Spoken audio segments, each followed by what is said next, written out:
Well, hello, everyone, and welcome back to the Crosswinds Church More Than Sunday podcast. This is Chris Coley. I'm the senior pastor here at Crosswinds, and I'm glad you're joining us as we finish out our series of episodes during Holy Week themed episodes of the podcast. And we've got a good one for you today. Jodie Tey, our Associate Pastor, is going to be joining us, talking with me a little bit about an article she read that draws some parallels between, of all things, the coronavirus and what Jesus would have gone through on the cross. I think you'll find this really intriguing. Enjoy this episode. Hey!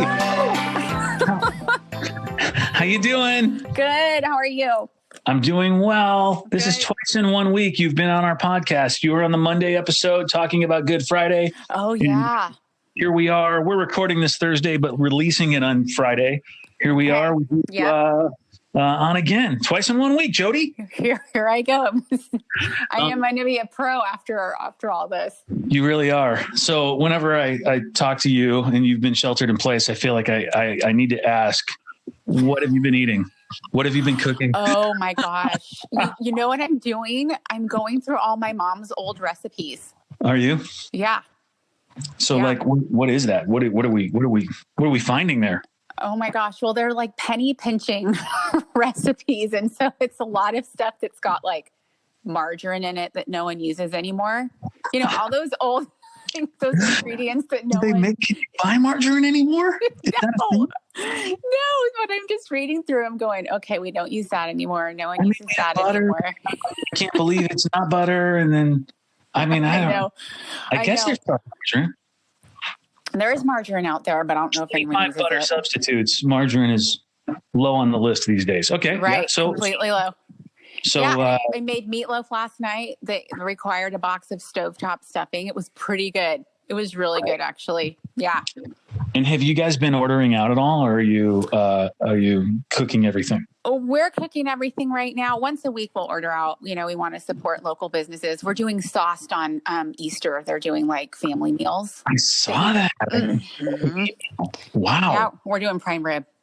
Are you? That sounds good. Is it too late to order? No, you can order it until tomorrow. Okay. I'm going to talk to them. Oh, you know what though? My kids have somehow become vegetarian in the last week. I heard that. What happened? What's going on? I don't know. Here's what happened. We went for a walk. Quinn has kind of been not eating beef for a really long time because she likes cows.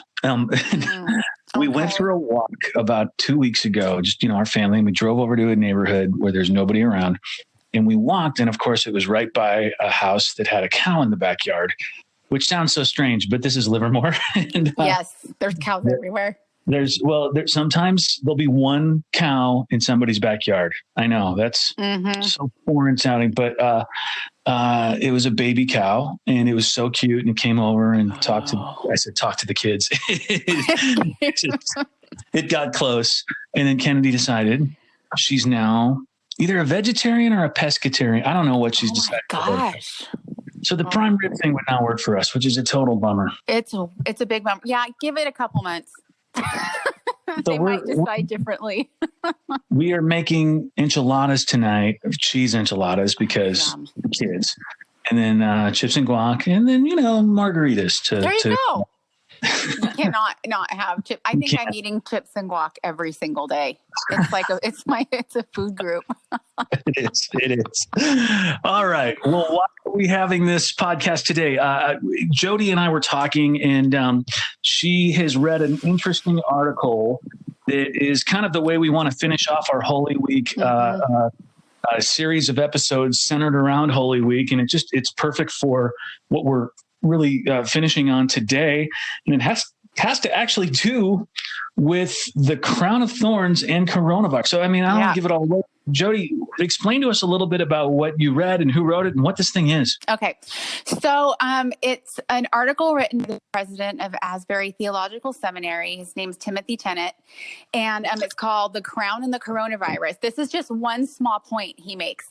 The whole article is not about the coronavirus, but he says that there's a couple things that have been happening to us as we've been in our shelter in place. And that is we are completely just flooding ourselves with information about the coronavirus itself. I mean, we know it better than any other topic right now. Really, from social distancing protocol to knowing the symptoms, the stats, all the way down to watching videos about how to wash our hands properly, right? We know so much about it. It's so top of mind. But the interesting thing he says about it is that one thing that we probably haven't done is that we may have not had sufficient theological reflection on the coronavirus, which sounds crazy. Like, how do you theologically reflect on a virus, right? Right. But he gives some theological reflection on this virus and some things that we can learn theologically about it. And I thought it was fascinating. Thought it'd be a great thing to kind of chit chat about. Yeah. Yeah. Yeah. So sorry. I'm sorry. No, tell me more. Can I be honest with you why I paused? Yeah. You're not gonna. Yeah. No. Are you eating chips and guac? I had a bite of pretzel. Oh. I have not eaten all day, and I just got home from recording our Easter service. Oh, by all means, eat a pretzel. But no. Now people are going to hear me crunching. This is terrible. You were saying, I was listening very attentively, but I had food in my mouth. I'm like, what's happening? Are you still there? And I had an Arnold Palmer. And nice. so I've got a lot going on here right now. Yeah, All right. So let's go back. Okay. So tell us more about his reflection then on that. That's good. I mean, you're right. We've probably not done a lot of theological reflection on this. I know. I kind of haven't. And so I thought that there were a couple things that were worth mentioning. Not all the points were completely like, oh, that's fantastic and mind blowing. But a couple of them I thought were really interesting to talk about. And the first one is kind of like a cliche statement, but once you kind of dig into it, it's a little more than that. But his first point was, we're people of faith and not fear. And I think we know that. I think we know that in our heads. We talk about perfect love casting out fear. He kind of walks us through 2 Timothy 1:7 that says, for God has not given us a spirit of fear, but of power and of love and of self-control. And I started thinking about that, what it means for us to be people of faith and not fear, and how we live out of love. And I thought, everything that we're doing right now in response to this virus, we've canceled services, we've postponed events. Our primary motivator for doing any of that should not be fear, but love. And so even sheltering in place, our primary motivator for that should be love. And I think that this is so key to who we are as a church, to tell you the truth, even back when we did Vision Sunday, thinking about what it means to love your neighbor. Wow. We are doing that right now as we are sheltering in place. This is like the ultimate statement for us as a church. To love our neighbor is to shelter in place. And we do it out of love and not fear. And I thought, oh my gosh, we are embodying 2 Timothy 1:7 when we shelter in place. And I thought, oh my gosh, victory. That's a victory for us. And so, it kind of started just shifting my perspective a little bit, that a lot of this doesn't have to be fear-based or fear-mongering. We can really start living out of love in just the way that we're responding to this virus. I'm so grateful that you say it. I got an email this week from somebody who was upset that I think they're upset that they feel like we're feeding into the fear by not having services or whatever.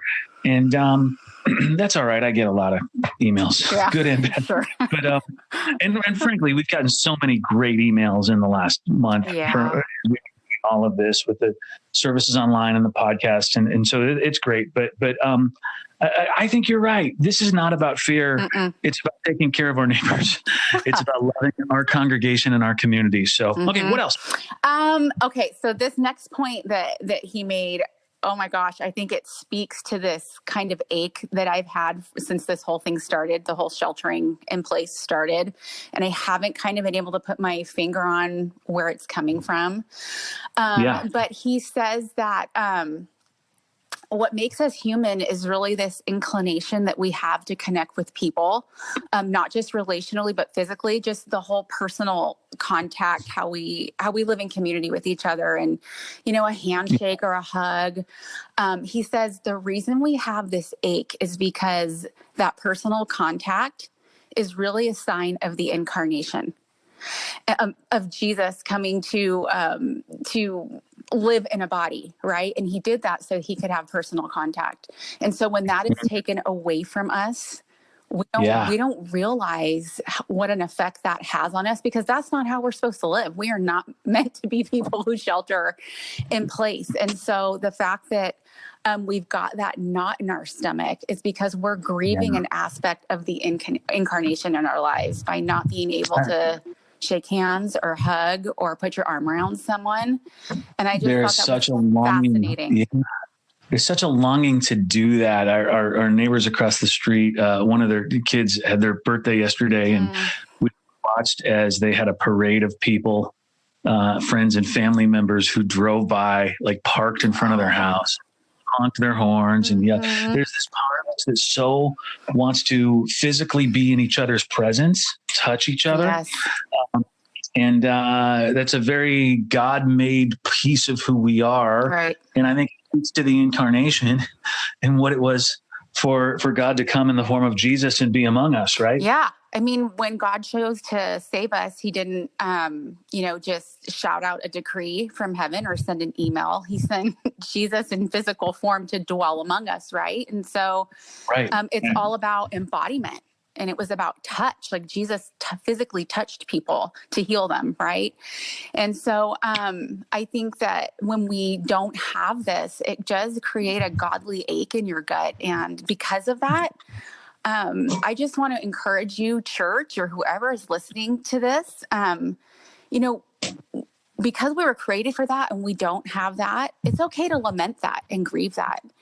Just create space to be sorrowful about that. And so, if you're going to carve out some space tomorrow or whenever you listen to this podcast, and you get that email about Good Friday, the Good Friday retreat, it's all about carving out space to lament and just to kind of embrace that sorrow and see what God will do with it. So it's okay that you're lamenting that. We weren't made to shelter in place. No doubt. It's going to be real interesting to see what happens when we're back out in public, but still not able to touch each other. Right. You know what I'm saying? Like what's going to happen to handshakes? What's going to happen to high fives? I know. It's going to be interesting. And it's almost as if any sort of embrace, handshake, high five will be way more meaningful. Oh, yeah. Because it's a sign of allowing yourself to be vulnerable all of a sudden.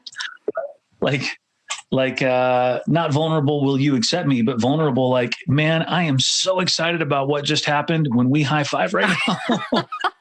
I'm willing to make myself vulnerable to a virus. Totally. To do this. But you know what? I think a lot of people, well, I can't speak for everybody. I'll just speak for myself. For something like that, I think I will risk it. There's something inside of me that just can't stand not having that connection with it's people. So true. You know what? I was at a city council subcommittee meeting on homelessness right before this all went down. I mean, it was like maybe 2-3 days before. We were all kind of getting word that, in fact, they had us all sit one seat over from each other, so you weren't like near anyone in the meeting. And about 50 people there, and Aaron Horner got up, and he's one of our pastors, and Aaron Horner just kind of presented some of his work with the homeless here in Livermore and in Hayward, and I was just so proud of him. I mean, he did such a great presenting, and when it was over, after we had all been like not touching, not washing our hands, not sitting near each other, given instructions to not get too close, I just went up and I gave him the biggest hug. Yay. I was like, coronavirus. Dude, I'm so proud of you. And everybody knew that's what I was doing. It was fine. Yeah. But somebody looking at us being like, no. And I'm like, I don't care. I will risk it. So, there is something I think that will happen when we come back. All right. We are already at 14 minutes. cut to the end. What's the piece of this that really brings us into the Holy Week experience? His last point is that, okay, so let me just explain the coronavirus thing and how he's linking this to Holy Week a little bit. He says the term corona and coronavirus is a word meaning crown, corona, crown. And that is because the virus under extreme magnification actually looks like a thorny crown. So there's this thorny crown around a cell that actually kind of destroys it. And so quite literally, the coronavirus is a thorny crowned virus, which is such a mind-blowing thing. Yeah, I mean, you think about that in us all struggling with the thorny crown virus in the middle of a week where we are remembering Jesus with a crown of thorns. Yeah. And that's exactly his point. He says that even this virus is an opportunity for us to keep Lent well, like this whole Lenten season where we are, so much has already been taken away from us, right? We haven't had to take a lot away from ourselves in order to experience Lent. A lot has been forced on us, but he's saying that it's a time for deeper reflection. And what would it mean for us to kind of take this opportunity to embody the sufferings of the world, the suffering of Christ? And it's a time when we can kind of really truly remember his suffering, because we are suffering because of it. Because of the thorny crown, we ourselves are suffering in a way that we never have before as a world, not just as a community or a society globally. We are. I think that's a really important piece of what we can do in the midst of this is use it as an opportunity to remember the suffering that Jesus had gone through, and then the suffering that other people are going through all the time. Oh yeah, all the time. And, I'm not going to say that, my theology does not tell me that God allows things like this so we can experience the sufferings of Christ. That's not the God that I know. Right. Right. But I think that if we allow ourselves to kind of enter into this space where we can identify with the suffering, I think that God can meet us there in a really powerful way, and not necessarily leave us there either, because I think he really wants to do something with that if we are vulnerable in kind of laying it at the cross, so to speak. Yeah, that's so true. Good. Yeah. Jodie, thank you for sharing all that with us. I think it's really, really profound and helpful, and a really important way to kind of finish off at least this week of episodes for this podcast. I know, again, as we release this, there'll be 2 more days in Holy Week, but I think that's a really good thing as we finish off Friday leading into Saturday, something to keep in mind as we do all this. Yeah, so absolutely. Thanks. Everybody have a blessed Good Friday and happy Easter weekend.